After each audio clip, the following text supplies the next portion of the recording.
Well, good evening and welcome to Inside Leominster. My name is Dean Mazzarella, Mayor for the city, and yes, we're live tonight as we are each and every Thursday night. We should be playing Misty Blue, but we can't because we've been thrown off, Carl. Yeah, it's a YouTube thing. I know, we keep getting thrown off by YouTube. They want us to pay. That's what it is. They want us to pay. Anyway, we have a busy show tonight.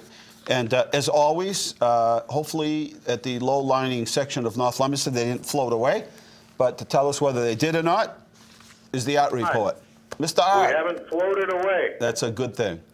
You know, I was thinking this morning, I have these habits that I get into and I can't break.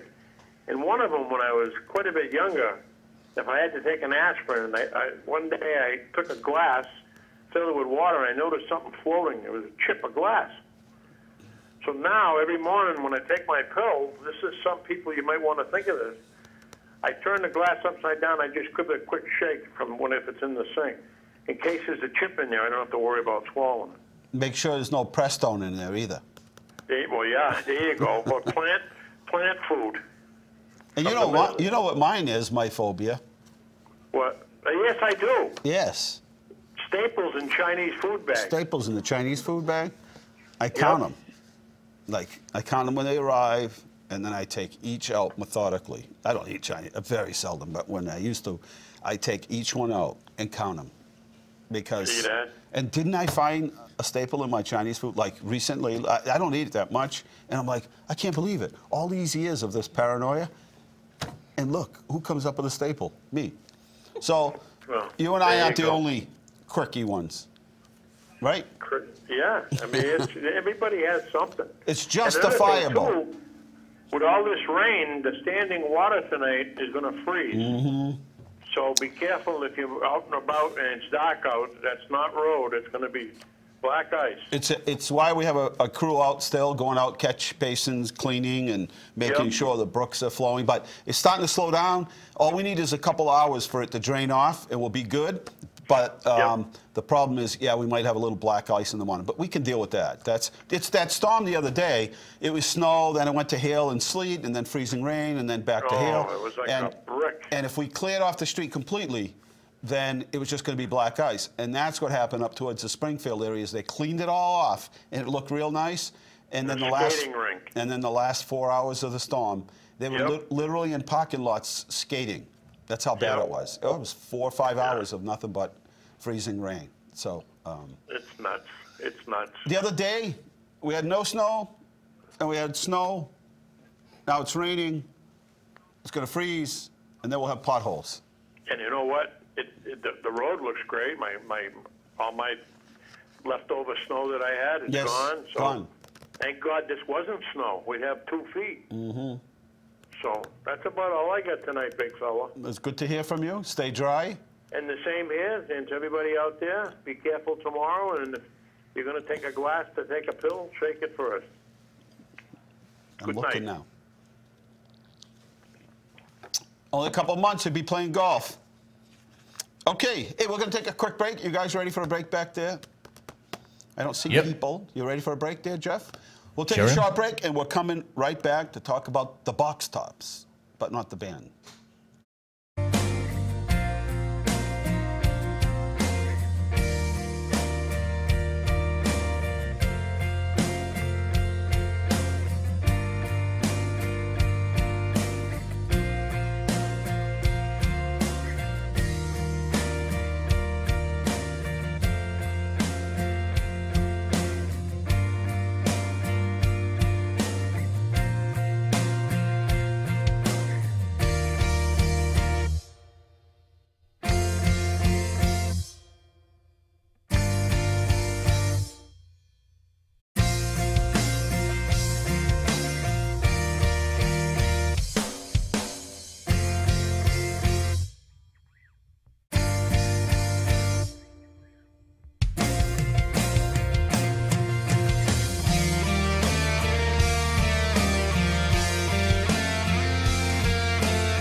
where the Christian Life Center is. Down on Main Street, right on the right-hand side. It's the old Rialto. Anyway, we're back here. Pretty good there, Ron. Nice job. Good job. Our phone number, 978-537-7760. And that's the number to call if you have any questions. And you can dial extension 3. That's 978-537-7760. And so anyway, you might wonder. Let me just sort of slide over here. Can you get this, Ron? Sure you can. Let's zoom in on that. We got the cream corn. Anyway, that's the box tops. So anyway, to speak tonight and talk a little bit about the box top program and what it means and how everybody at home, anybody that's watching right now, can help. And so Nessa Cohen is here. Is it Dana Tolman? Yep. I just want to make sure I have that right. Yeah. Paula Deacon can't be with us, but Jen Mundy is here from the Leominster Public Schools. Anyway, this is the neatest thing because everybody can participate, right? And it's a good way. And it's hard for PTOs and schools to raise money for the things that, you know, don't come in the budget, right? Not everything goes in the budget. And so just like the Friends of the Library or the Friends of a particular group, the PTO has stepped in for many years to sort of do the things that just don't come in the budget, the extras, right? So this is like the neatest way to help. Yeah, it is. And it's Very simple. excited. It's simple. Yep. So who's going to start off? Our mascot? Sure, I'll be happy to. So I'm the coordinator for Northwest School, and I've been doing it for about 4.5 years. I stumbled across it like completely accidentally. They were looking for a replacement. I said, like, you know what, I'm a stay-at-home mom at the time. I can do it. And I had no idea what I was getting myself into. And then as I started getting more involved, I started getting really excited about these little pieces of paper. So first of all, what are box tops? Just so that everyone can see, it's these little pieces of paper. These are done by General Mill. So any product that participates, you'll have these little squares, pink squares on them somewhere. Somewhere on the box, the side, the back, the top. And that's what these are. So when you get a box top, or when you find a product with a box top on it, it's worth 10 cents each. Now, that may not sound like a lot of money. It's a lot of money to me. But when they add up to quite a large amount. And Northwest School has raised over $2,000 almost each and every year, $3,000 about 2 years ago. So they make a difference. And these can be found everywhere. Once you familiarize yourself with box tops and where they are, away, right? you can spot them. We have a wonderful display here of items. I know, look at the display here. And I just want to point out. It looks like The Price is Right. Right, doesn't it? Yeah, who's going to walk home with all these wonderful goodies? These are not just food items. So you don't have to have kids in the school. Not everyone eats Fruit Loops. But we have trash bags and Ziplocs, things that you probably buy anyway, which is why I love box tops so much. And sorry for going for all the spiel here, but what I'm so excited about box tops is everyone asks for money. You know, you have your soccer team asking for money, and then gymnastics, and your ballet, and there's raffle calendars going out. And as much as I love these organizations, I have a certain amount of money I can give, and then I can't give anymore. Right. What's wonderful about box tops, I don't have to give anything extra. I'm buying what I'm buying anyway, and then I just have to tear these little pieces of paper off from the different box tops. It doesn't even have to be cut nicely, by the way. Just rip it off and send them into your school or to these wonderful boxes. The students at CTEI, right, made these, and they went way above and beyond what I thought they could make. They're all beautiful wood, used like 3/4 inch or inch plywood, sanded it all down. They built these beautiful, the carpentry program, and then the graphic arts. So this whole box was made at CTEI. And so these are placed, who wants to tell us where they're placed? So right now, Wendy had given us some good places to put them. So they're going to be at City Hall, the police department, fire department, senior center, public library, and central office as well. And so you can still send them in with your kids to school, but if you don't have kids or if you're just walking by, they can drop them off in these. That's really neat. I mean, this is, like you said, a lot of the products are already being purchased. Other people in other communities could help out because, heck, this is a great thing. Who wants to tell us a little bit about what you do with the money from PTO, where it goes? I'd love to. Yeah, so I'm from Johnny Appleseed's PTO, and PTO really is raising money for their schools, and this is one of the ways that we raise money. So basically, the PTO in schools is an organization of parent and teacher volunteers. And what we really want to do is to support things like field trips, educational speakers, cultural arts programs, family nights, all these things that really enrich your child's experience, you know, through their school. And it makes them feel like they're a part of the community, you know, and so those are just a few examples of what we do as a PTO. Each school's needs are different, and it's kind of fun that you can decide as a school and as an organization, oh, what do we want to do? You know, last year, Johnny Appleseed through the PTO upgraded a lot of the technology in the school, which is really beneficial for our students. Seems like it wouldn't amount to much, but the Box Tops program is a huge help. Everybody has this in their house. So if you can just clip it and send it in, it's wonderful. And it's a great way for the community to kind of get involved. A lot of these just kind of go into recycling if you don't have a student, a child, or a grandchild, niece, or nephew. But now we have these available to us where the whole community can kind of come together and help all of our school systems. Well, I think the superintendent was really looking for this to be a city challenge. So City Hall is going to go against central office along with against the police department and fire department to see what city department will have the most box tops in the end. And there will be a prize at the end. Yeah. Ziploc. It's a little friendly competition. 10 cents, right? 10 of those adds up to makes $1. A difference. Yeah. And there's 6,000 kids in the school system, 1,000 city, employees. And if we participate, just us and kids' families and teachers, just if we participate, just think how many Ziploc bag boxes go out of there, out of the supermarket every week, right? It's a true community event as well, because those that are going to be counting, there are going to be some students at the high school that are going to help us. I believe the senior center is also going to be helping us count, so it's kind of full circle with everybody. Do you have to like bundle them up or something? Because the people have... Yes, we do. They don't have time to sit and do these, so they just bundle them in 10s or 100s and then send them out. The people who are going to be counting will do all of that. So for the people of Leominster, just bring them in a little baggie. If you want to take your time and tape it on a paper, that's fine. Bring it in any way you want, cut any way you want. We will do all the rest. Just bring them in. Oh, the only thing is, back to my little box top thing, they can't be expired. If they're expired, we can't count them, unfortunately. Okay, we don't get any credit for them from General Mills. And the other thing, they should have a product code on the very top left. So when you're cutting them out and ripping them off, just make sure you keep them intact. If it does tear, just put a piece of tape on it. And you can still send it in. It's still as good as new. Wow, that's pretty good, huh? Yeah. So the challenge has begun. The challenge the boxes arrived today. Yep. They've been placed at all the different locations. Yep. They will, and it will officially start February 1st, but people can certainly start. Start shopping and keep your eye out while you're... Exercise your fingers, your scissors, start shopping, right? Watch the sales. Hey, it's good for them because eventually people start looking and say, well, do I get this brand or this brand? Well, this brand I get, 10 cents goes back to the PTOs. The other one, nothing goes back. So people start looking around, and I assume that hat is going to bring us in at least $5,000. Well, you'll remember me. Nothing else stops. No, I love it. I love that hat. Do you wear that to work and everywhere you go? No, just when my PTO meetings. So that's like when they say, which hat are you wearing, right? The mum hat. I'm the crazy box top lady.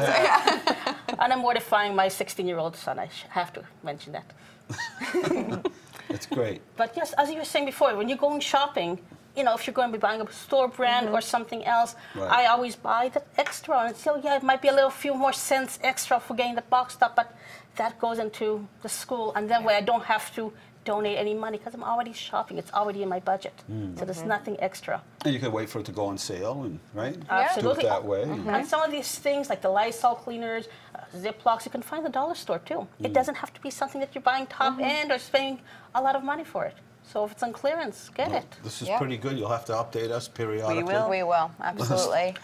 Let us know how it's going. We will. And there will be also a product list posted on the website for people to find out what it is. There's an app you can also download and get extra bonuses and coupons all from Box Top. So that will be coming as well. Yes. Exciting. It is. Yeah. We're going to wake up the winter. Yes, I want to have Right? so Yeah. many box tops that I can't go to sleep because I have to finish counting them. Really? Yes. Bring them Swimming on. in them. Yeah. That's a good Show one. me the box tops. Show me the box tops. Yes. See, we got a video that we can make there. Show me, Show me the box tops. tops. Oh boy, this is going to be interesting. Anyway, thank you for coming on. Thank you It's for gonna having be us. fun. Thank you for having us. Obviously, you've made it fun already, so I expect nothing but good, creative marketing from each school. Yeah. All right? I'm working We're on going to it. get beyond the hat. The hat's cool, but we've got to challenge all the schools to get creative about marketing. I expect to see somebody hanging from a crane upside down with a coupon. All right. Thank you, ladies. Thank Thank you. you. Thank We're you. taking a short break, and we're going to talk about something really interesting. Joint replacement, and, everybody, sooner or later, Gonna need it. the joints, right? Start to Sooner or go. later, something goes, shoulders, something, think all those things, all those little moving parts, and eventually, so that's what we're going to be talking about next. So Cool. you want to Stick hang in around. there, you're welcome to All hang in right. there. 'Cause Thank you. It's going to be a good experience. Taking a short break. Be right back.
And we're back here at Inside Leominster. And Ron, some week we'll get the Historic Commission on, and we'll talk about all the old theaters of Leominster. How's that? Yeah, Huh? a movie theater documentary part 2 is completed and it's running right now. And we'll just show some of the clips from it. Thank you. And we'll just sit down and talk about, we'll talk about the old theaters, right? Sure. Anyway, my guest next is Dr. Jared Toman from the Hayward Hospital and Fitchburg Department of Orthopedic Surgery. Yes, sir. Thanks for coming on. Well, thanks for having me. Because this is a discussion many people are having, right? I mean, it's amazing that how technology has changed things, and all of us, if we live long enough. I met a lady today. She's going to be 100 years old in February, and she says, "You know what? I've never had any joint pain at all." And I'm thinking, she must have been like Very oil. lucky. There must have been something going on there. But eventually, right? As we all do different things. Some people are more active. I used to jump from trees when I was a little kid, jump from the truck, always jumping, right? Eventually, it catches up. There's arthritis. So there are a bunch of things. So you don't have to be in pain anymore, right? Well, that's our goal. Yeah. And, not only are people living longer, but the expectations of the aging population are changing dramatically over time. In the past, folks said, well, I'm too old to do this, that, or the other thing. But certainly with the, as the baby boomers really come into that joint replacement demographic, they're certainly not going to go quietly into that twilight. And it's our job as the orthopedic surgery community to try to give them responsible, durable options to help maintain that quality of life. I mean, it is not an overstatement to say that maintaining a high level of activity is critical to quality of life, but also good overall health. Sure. And so, a hip or a knee replacement, it's not just something to get you from A to B, as it was, maybe 20, 30 years ago. Now it's something that people, well, instead of asking, will I be able to, walk from my car to church, they ask, well, will I be able to go up Monadnock in an hour? Right. And it's really an exciting time to be in this specialty. So somebody that might be watching, and they have hip pain, but they heard horror stories from somebody that had it done 5 or 10, because everybody's different, right? And a lot of it is rehab and how hard you work at it, right? And so what would you tell them? I mean, somebody that's got pain, and it's really beginning to interfere with their everyday life. The first thing I would say is talking to your peer group is very useful. It's a good place to start to get information. But I always tell my patients, keep in mind, everybody loves to mythologize their own experience a little bit. It's a good place to start, but it's not the best place to get the information. Mine was the worst case. Yeah, exactly. Right. But specifically with regards to hips, that's really where we've seen the biggest changes over the past several years. One of the things that's so exciting about my specialty of orthopedics right now is this trend over the past 5, 10 years or so, really towards more customization to not only the patient's anatomy and activity, but also less tissue injury, getting to the site to do our work. So for instance, when I started my career back, in 2009, in the United States military, we were still going in for hip replacements through the back. It's very hard for me to sit in front of a 30-something-year-old and say, for your lifetime, you're going to have a risk of posterior dislocation and you have to use a pillow for 6 weeks. It just wasn't a very satisfying option. That was about the same time that people really started to think about different ways to get in. So now, I go almost exclusively through what we call the anterior approach total hip, which is an incision yay long. It's done in a functional position. I use a real-time x-ray machine to assure that the anatomy is as close to perfect as I can possibly make it. So you're doing this as you go along the process? Yes, sir. And the difference, well, it's significant. It's significant in people's quality of lives, and it better meets the expectation of the active patient. Right. And so people should call whoever their doctor is and try to get an appointment with either you or somebody, right? And have a conversation about their specific, x-rays and their specific situation. Because you're right, not all are the same. But some people have horror stories and technology's changed. And I didn't know any of what you just sort of stated. But the customization sounds like each person is different. And whereas before maybe it was the parts were generic, now you're saying they could be more customized for the person. Not just the parts, more importantly, how we put them in. Technology is great, but the most important part of technology is how we deploy it in our daily lives to improve our lives. Gotcha. And so it's really not just the parts are better, it's a better understanding on the part of the provider putting it in. It's a better synergy between myself and physical therapy. The spectrum has improved. But I always tell my patients, you mentioned the horror stories about surgery. you know, a good surgeon's not going to try to talk you into surgery the first time you get in. I mean, you really want to explore non-operative options before you take that I was just going to dramatic bring that step. up because people say, well, you'll know when you need hip surgery, you know when you need knee surgery. I'm like, well, why should you suffer?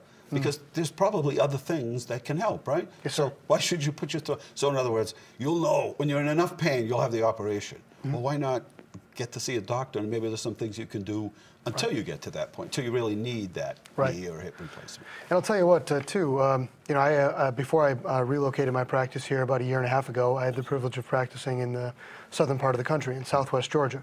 Wonderful people, very sort of stoic, and they'll put up with a lot. You know, you look at some of these old farmers' x-rays and wonder how they're walking. Their knees are obliterated, hips are in terrible shape. And then you see other people who look like they're in pretty good shape, who are just so debilitated by minor changes. So it's not like you can really make that determination just off the x-rays. Everybody's different. Yes, sir, you're exactly right. It's a longitudinal conversation. And I'd go further and say it's even a relationship with your surgeon. You know, one of the things I've found about this part of the country, being so close to a lot of the premier medical institutions in our nation, maybe even the world, in Boston, a lot of people think, well, I've got to drive 55 miles down the road to get me or my family the best care. And, you know, I got to be frank, I'm just not sure that's true anymore when it comes to a lot of these quality of life operations. I agree. Yep.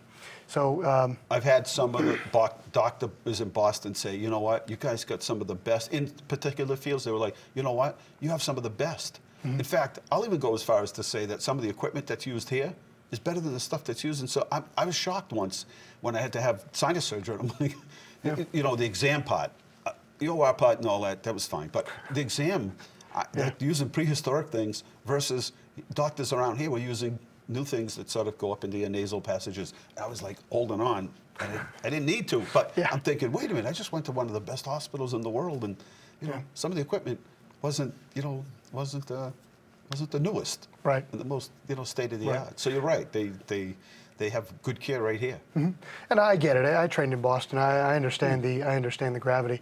The main thing is, you know, people should. I encourage them to have those conversations with their primaries, with their surgeons, so they can figure out what the best venue is, you know, for their individual care. But you know, I'll tell you, you know, my family lives here now, and my goal has always been to provide the kind of practice and work at the kind of hospital where I would want my own family to get that kind of care. So that's what we're always working towards. So somebody that's home and they're like, you know, I'm probably not ready for the operation yet, but I'm in pain in my knees or my arm, you know, whatever the joint might be. So what happens then? They're not ready for the operation. They did the X-rays, and there are some things, and they're the first time, and they're like, I'm really in pain, but I don't want the operation. So what kinds of things are sort of new in the advancement of technology there? Not a tremendous amount of new stuff, but injections, medications, and the critical importance of physical therapy in my specialty are really what we like to combine to try to not only meet people's expectations, but also improve their quality of life before we take that dramatic step of surgical management.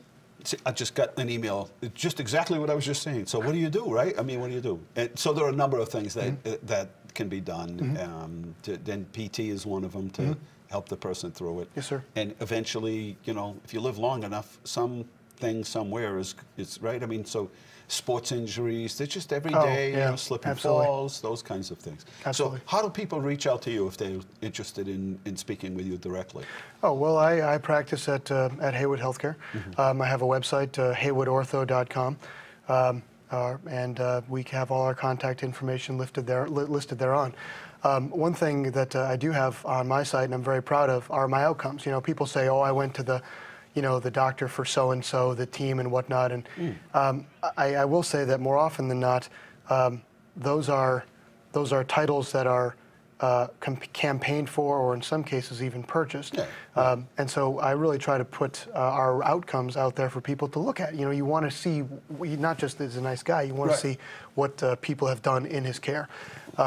So that's all available on our site, and so they'll be able to look and say, I did 100, knees, and this was the outcome, and you know, 99% or whatever it might be.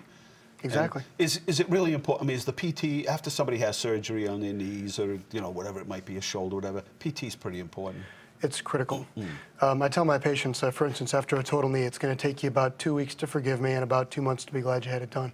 Right. But if you don't do the physical therapy, patients will not get the outcomes they really deserve and expect from these quality of life procedures. And that's why I kind of go back to that relationship.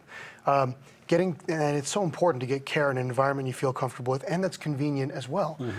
It's so important to have a physical therapist who talks to the surgeon, understands the patient needs, and understands the local nuances and influences. That sometimes it's hard to do if you're commuting 60 miles in either direction. And we are an active society. I mean, I mean, I've had some seniors in the community say, we prefer not that you call us seniors. I'm like, I don't want to call you seniors because you're active. You're active Right. in the. I mean, I see some of these people. They can move quicker than me. They're in better shape. It's amazing. I mean, and so they want to stay out there. We all do. I think more and more people are getting onto outdoor activities. Outdoor activities clearly require you to be in good physical condition, and so Yes, sir.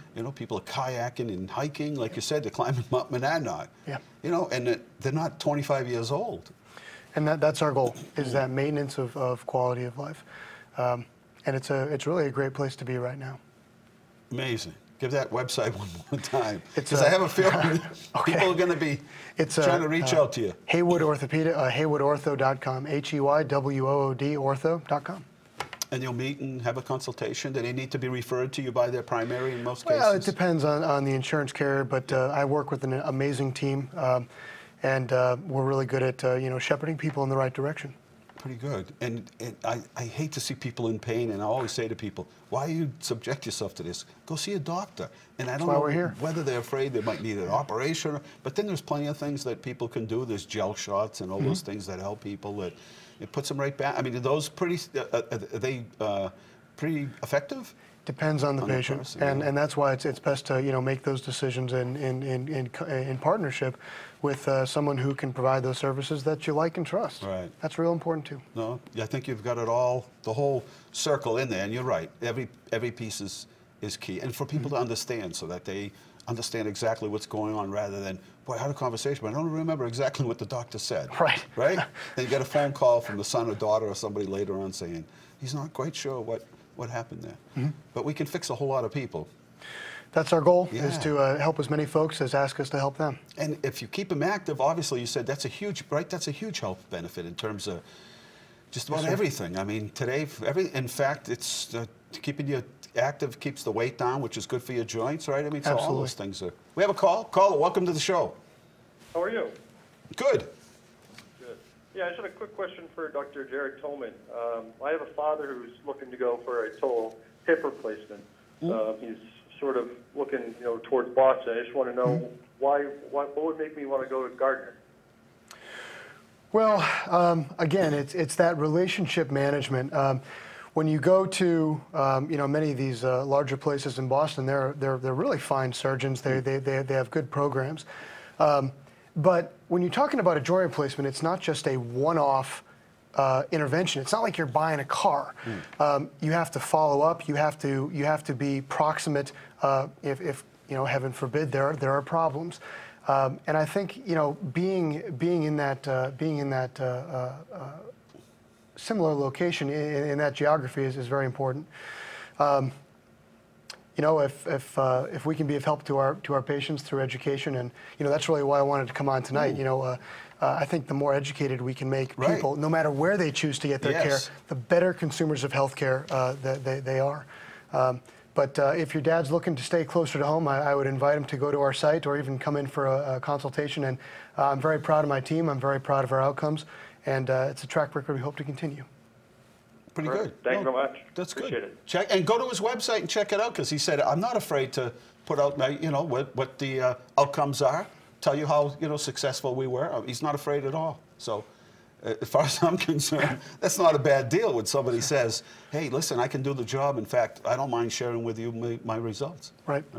Thank you. All right. Yeah, I remember the surgeon at one of the big hospitals in Boston said, Dr. Irving is as good as anybody. He's he had nose and throat. Right. Doc, and he's up there in Westminster. He said, this guy's as good as anybody here. That's pretty good when he said that. He sure is. And I work, Dr. Irvin and I have the same OR days, and he's been serving the community for a long time, very busy, and probably one of the nicest docs I've met so far. He's a good guy. And that's, but I'm amazed. Mine was kind of tricky. It was really tricky, and so I was referred there. But he said, honest, he said, I'm not kidding. He says, Dr. Irving's out there. He said he didn't know exactly what town he says, he's as good as anybody here, and one of the best. But yet people think big city. You have to go to big city to get that kind of, and it's just Dr. Irving's choice to work here and your choice to work here, when probably a lot of doctors could have worked in a bigger environment but chose that more personal touch, that a chance to know who their patients are rather than... Oh, that's so, yeah, that is so important. And it's also, for me personally, it's very exciting to try to create a product, a service line that does compete in some ways with Boston. Why not? For me, that's a huge challenge, and it's what motivates my team and I, every day to get out there and try to do it. Right. So it's a great place to be, and more importantly, my family's very happy here too. So I think we'll be here for a while. Good. Well, good. And I'm glad you came on the show. And anytime there's new advancements, or you want to just come in and update us, let us know. And again, if anybody's interested, don't remain in pain. There are insurances that cover it, and at least go in for a consultation, and maybe there's some way, maybe if it's not an operation, that they can help you. Yes, sir. Thanks. Thank you. Appreciate you coming on. Thank you. All right. We'll take a short break, and then we're going to update you on everything that's happening around town. It's not going to be a quiet winter, I can tell you that. I can assure you of that. It'll be a busy time, because we know people get cabin fever, and we want to make sure that you have things to do to keep you out there and healthy, right? Keep you moving. Taking a short break. Be right back.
And there we are, right at the final, yeah, there it is, the final stroke of the key. Can we have that one more time? A little. I doubt it. Yeah, see, I thought you did that on purpose. You're lucky to get it the now second time. I'm realizing, Jeff, it just sort of happened. Anyway, we're back here. It's a rainy Thursday night, and a couple of things to mention. The temperatures are going to drop later on, and so we want to make sure that this show gets repeated, so we want to make sure that you're paying attention to the date of the show. It's January 24th. So tonight, the rains will subside, the water should drain into the drainage system, and then we're going to be left with, the sort of new weather front coming in, and that is going to drop temperatures. Hopefully, most areas will dry out. If they don't, then we'll be back out at 4 o'clock or 3 o'clock in the morning treating streets, schools, and municipal buildings and parking lots. However, take a glance out front, probably around 8:30. If it's water out there accumulated, it's possible that your storm drain could be plugged and clogged. And if it is, then either get out there or let us know that it doesn't seem to be draining properly. And there are some areas it's going to take a while to drain, and some areas that, you know, the branches and the debris may have fallen in and blocked the drain system. So beware of that. As far as the weather after that, I think we're pretty dry after that. We got a little bit of time. The DPW guys and the private contractors and everybody did a great job. It's just that last storm was very difficult. A decision needed to be made whether or not to try to get it down to the blacktop, but we got to that point where we were starting to build up with this sort of crusty stuff that was accumulating and building up and compacting, and then not absolutely sure as to when the storm would change to freezing rain. And I'll tell you, freezing rain is the worst because it's difficult to get up off the sidewalks. And then we went into that bit of a cold spell, and we really would have been in trouble. So I think they called it right. We had a little bit of slushy areas, some areas that weren't really plowed down to the blacktop that loosened up. But they have been out there since last Saturday night at 6 o'clock at night, alternating shifts. I don't know how much salt we put down in the streets. I'm waiting for, usually I get a report later on exactly what the cost was of the storm. But now they're out there because they're unclogging catch basins. Last night they were still out there doing roads, but last night they were out there trying to plow back those areas where there are catch basins. So they're doing a good job. It's just each storm is different. We always say just a regular snowstorm is far better to deal with than it is to these storms that change in terms of the temperature and what comes out of the sky. Coming up, I told you it's going to be a busy winter. Save the date. The Leominster High School Jazz Band and the Icicle Ball, if you've ever been, is quite an evening, and it's not that expensive. Tickets are $50 a person, but really, you get more out of that. And cocktails start at 6 to 7, dining and dancing 7 to 10. But you're going to have a lot of fun, and this all the proceeds go to benefit the Leominster High School music program, and we have quite a program. So save the date. It's February 23rd. Maybe put some people together, buy a table, get some friends together, and right around February 23rd, you'll need a night to get out. Hey, the local census is coming out to your home. Please fill them out and get them back. It's really important for us to have a real good understanding of just who's in our city and, most importantly, how many people are here. And we need that information. We're certainly going to need it for the 2020 census. Shoreland Farms Volunteer Luncheon is coming up for all of their volunteers. They had to change the date because of a storm a couple of months ago. So it's going to be Sunday, January 27th, so that's this Sunday, the Knights of Columbus, 2 to 6 o'clock. So stop in, and I will be there about 2:20, and yeah, so if you can stop by. Groundhog Day, and we have Flamingo Day here in Leominster. We're going to do it on the 1st, February 1st, but we're going to do it on the day before, I guess. So we're going to do it on Friday, and technically it's Saturday, but we're going to do it a little bit different. So we'll be downtown to see if the flamingo sees his or her shadow. Remember, there's 2 flamingos in every box. It's a he and a she, or a she and a he. There you go. Mr. Restaurant Week is Sunday, February 17th through Saturday, February 23rd. The indoor drive-in movie is going to be Wednesday, February 20th. Once Upon a Time is going to be the 22nd. So all of these things are coming up. I'm looking for the event that's coming up next Thursday night. We're going to do our show from there. And so we have a number of, geez, I don't know why it's not here. I'll keep looking. We have a number of local horticulturalists and people that will, so we're having this little fair, I guess, exhibition at City Hall next Thursday. Basically, we will have people there to talk to you and businesses there to talk to you about how to grow indoor plants. Honestly, this is something that livens up the winter and it breaks up the winter. So we'll be talking about things like how to encourage, how to really take good care and grow, and which plants belong where, and what window, and what care they need during the winter, what kind of fertilizer, and how to apply that fertilizer. Everything you need to know about planting indoor plants or having indoor plants. We'll be talking, if you've been to any of the retailers, they've already got the seeds out. You should be getting, if you haven't gotten them yet, you'll be getting those seed catalogs and those tree catalogs and plant catalogs. They'll be there. Is that it? Let me put my glasses on. Let's see. There it is, Garden Mania. That's it. Garden Mania is coming up next week, January 31st. Come on down to City Hall. What are the hours? I can't quite see them. If you can see them back there, guys. Anyway, we'll be doing the show from there, so if you can't make it. But you'll have, one-on-one training. And again, we'll start talking about what are the things that you can do in your yard to get ready, in your house. Can you get a grow light? Or the things that you can start planting now? Are there bulbs that you can buy to sort of forced grow that will add some color to your home? And so we'll be talking all about those things. And there's nothing more rewarding and pleasing and fun than to be able to do something in winter that involves plants. Nothing better to see that plant survive and thrive. And we have so many local businesses here that can help you out with those kinds of things and give you the inside scoop that you might not be able to get at a big box retailer. They could tell you the kinds of, as I said, the sorts of things that you should be using for fertilizer and how to take a graft, take a branch from one plant and transplant it and start another plant so that you can, maybe grow another plant, an indoor plant, and give it to a friend or a relative or, maybe a nursing home or the Veterans Center. So many things that you could do. So next week, January 30th, I said? Or is it the 31st? And 31st. 31st. Come on down. Let me see what it says. Is it give the hours? 6 to 9 p.m. 6 to 9 p.m. I see it. Thank you for highlighting that. So come on down. There are some of the people that will be participating.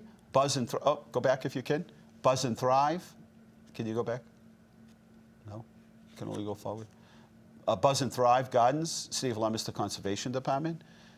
Greening the Gateway Cities, Growing Places, Sage Home Collections, and more to come, who have already called and said might participate. We'll have a final list. But honestly, it's going to be fun. I can't wait because there's so many questions that I have and so many things that I want to talk about. Hey, Crocodile River Music coming up, an exciting celebration of music from African roots. Please join us for an exciting interactive performance. Student artwork will be on display February 1st at 6:30 p.m. at Leominster High School Auditorium. Families are invited to bring a dish from their own home culture. Leominster Recreation Department is now hiring for summer programs. So fill out those applications. You can go to their website, or you can also call 978-534-7529. Yeah, a bunch of emails coming in about that plant mania. Again, it's 6 to 9 o'clock. Going to be a lot of fun. Yes, they'll have anything you could ask them, they'll have an answer for you. And that includes summer gardening. So it's not just for the winter, it's about how to get things going or what's the right, I saw this plant somewhere. Do you know the name of it? All of that. So anyway, back to summer programs, full-time leisure counselors, pool staff, adult instructors and instructors programs for youth and adults, and other seasonal maintenance staff. Again, 978-534-7529, and you can go to download the applications at leominster-ma.gov. Let's see. You Can Paint Art Studio is right up there at the Gallagher Building. They're at 24 Church Street on the 3rd floor. And they will come out and do an art exhibit with you, an art show. They will come, and if you have a group of people and want to do sort of a party, they'll do children, ages 11 to 14. And they have an advanced art program for them, and you can come for 6 weeks on Tuesdays or Wednesdays, 3 to 4:30. All supplies are included. And she's very organized. She's very good. She's a great teacher. And yeah, children or adults. And she has different programs. Some are short term, 1 day. Some are 6 weeks. Some are just, the shorter venues. But she can be reached at 978-549-7315. And this is one of the local businesses that we're trying to help.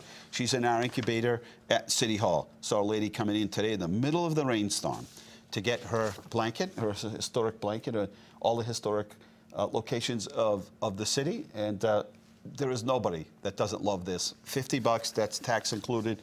Come on down. $50 will get you a blanket, and you know, this time of year, just about everybody could use that blanket for a bunch of good reasons, right? As the cold front comes through, as the warm front leaves us almost 50 degrees today here in the city of Leominster. Leominster Library University, 2018-2019. You can register now. They have all kinds of programs going on. Right through the winter, there's always something going on at the library. We're going to have the library on in a couple of weeks, I believe. And if you'd like to start a new business, and it's a hobby and you'd like to turn it into a business, it's not ready to go sort of bricks and mortar yet, but you need a location, and you need assistance in getting that business started and have affordable rents, you can come to start. And if you'd like to, you can call Nikki at 978-534-7525, extension 257. And you know what? I don't think you can go to any city, and I mean this, anywhere. And if you're interested in starting a business and you have a thought in your mind, it's a hobby and you want to turn it into a full-time business, come to City Hall, reach out to Melissa or Nikki. Let me tell you, you will never find a better city to help you start and succeed in a business. And maybe it's something that you want to begin doing part-time. They know the ins and outs. They know how to get you, they know how to get your certification. They know how to help you get connected to the Chamber of Commerce and small micro loans and banks that might have programs and the SBA. They are sort of the one-stop. They will take you personally and lead you around, not only City Hall through the permitting process, but everywhere else. And there's sometimes so many different resources to starting a small business that it's overwhelming. They will help to simplify that, make it easy and make it fun. And you know what? They'll help you to make it so that you have a much better chance of succeeding in your business. And the rates are extremely affordable at start. That's the top floor at the Gallagher building. And then when you're ready to sort of make it to the next step and you're ready for bricks and mortar, they will help you there. A number of people that are in this building right here, the Gateway building, were people that we assisted in helping to get their business started, helping to take it to from a part-time or a hobby and bringing it to the next level. And now they are full-time. They're right here in the Gateway building and a number of other buildings in town. And just you can start off by calling Nikki at 978-534-7525, extension 257. Again, if you could, please fill out that census. It's really important that you do so. And we really, you know, our census, we've gone in just the past few years, just by better promotion of our census.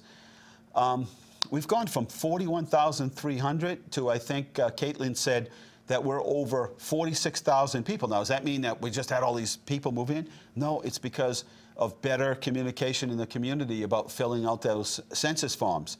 That is drastic when you go from 41,300 to over 46,000 people. They were, for the most part, people have moved here, but for the most part, it's just better cooperation with people in the community and turning in those census forms. Now, just a couple of minutes left, 978-537-7760. A number of projects that are underway. We're going to need your help. And we've talked about this last week and the week before, and also in our sort of mid-city address, as we did the State of the City address. And we really are going to need your help. We'll be putting out surveys because we want to know which direction you want the city to go. We want to hear from you on the sorts of things that you want us to expand on, whether recreational programs for every age group, programs that we can do at our senior center through the recreation department in our schools. As you heard, the good doctor that was here, he said, listen, this is a more mobile society. People are busy. We've noticed that, certainly. We have a very active community of all age groups, and we want to expand off of that. We believe that from you and hearing from you that we have a good idea as to which direction to bring the city, but we really want to sort of solidify that and quantify that by hearing from you, because there might be things in there that we want to hear from you about that maybe, you know, we didn't hear I know a lot more people are active today, and they're out there, and they want to keep their kids away from TV and a balance of TV and maybe some games, but they want to keep them busy. And we see more and more families coming out to do things in the community that are centered around not only the direct family, but grandparents and cousins and aunts, uncles that are coming out to participate in those activities. I can tell you, we have a couple ponds in the city. And Kelly was just saying from our office that the little pond on Union Street, the Christopher Pond up there at the Fallbrook Farm, they were out there skating and playing hockey. Our little skating rink downtown at Takata Park, boy, there were a couple of nights there was, at capacity, and then a couple of nights that we were out there at 9:30, 10 o'clock at night that there were 4 or 5 people. And I'll tell you, it was a lot of fun to get back up on skates. Didn't think I could do it. And didn't think that, maybe too much time has gone by before I've been up back on skates. But I'm not great at it, but I'll tell you, it feels good to be back up and out there. And I only fell once. We've got some water on it right now, but that will freeze. And thanks to J.R. LaPointe and the rec department, as well as the DPW, because they've been out there every day grooming that ice, and they had it near perfect before we had that last snowstorm. So anyway, those are just some of the things. People are snowshoeing up at Shoalin Farms and the Doyle Estates. There are so many recreational opportunities here in the city, and again, we want to hear from you as to the sorts of things and the kinds of businesses that you feel that maybe we don't have that we really should be pursuing. We'll put all of that information together. We'll talk to businesses, different groups in the city, put all that information together for our report that we'll communicate and share with the community, the city council, school committee, etc. We'll put that information out in a report, and that will be our plan. That will take us the next 5 and 10 years, and we'll use that plan. Not put it on the shelf and get it, let it gather dust, but we'll really use that as our Bible for the future here in the city of Leominster. Coming up this weekend is also Skyview's, Saturday is Skyview's Winter Fest, and that is up at Skyview Middle School. So you don't want to miss that. That's always a fun thing to do. And then on Sunday, as I said, is the Shoalin Farms event, sort of thank you to all the volunteers. They all get together. They get the chance to recap what's happening. I get to go there and thank everybody. What a wonderful resource that is. Mostly run by volunteers, and we want a chance to thank everybody. And if there's something else that is happening this weekend, and we didn't mention it here, by all means, go to my Facebook or message me. And if you message me, we'll be able to put that up on our site and let people know what's happening. We will be at the Ghana Presbyterian Church this weekend as well, and it's just going to be a busy weekend, and that's really what we want, Kyle. We want people to be busy through the winter. We don't want them housebound and sitting home saying, I just can't wait till winter's over. You know what? If you participate and come to some of these events and go to the library and just get out and maybe walk at the mall or just get out and walk on one of our trails, you're going to feel 1,000 times better. And you know what? Winter's just going to slide by, Kyle. It does. It goes much faster. And we're just about out of time here at Inside Leominster. I want to thank the whole crew for coming in. Backstage there, back in the control rooms, for making everything look just good. And we're going to see you next week. And we're going to talk about how your garden grows. Good night. God bless you. Remember, the world is run by those who show up. You need to show up. Good night.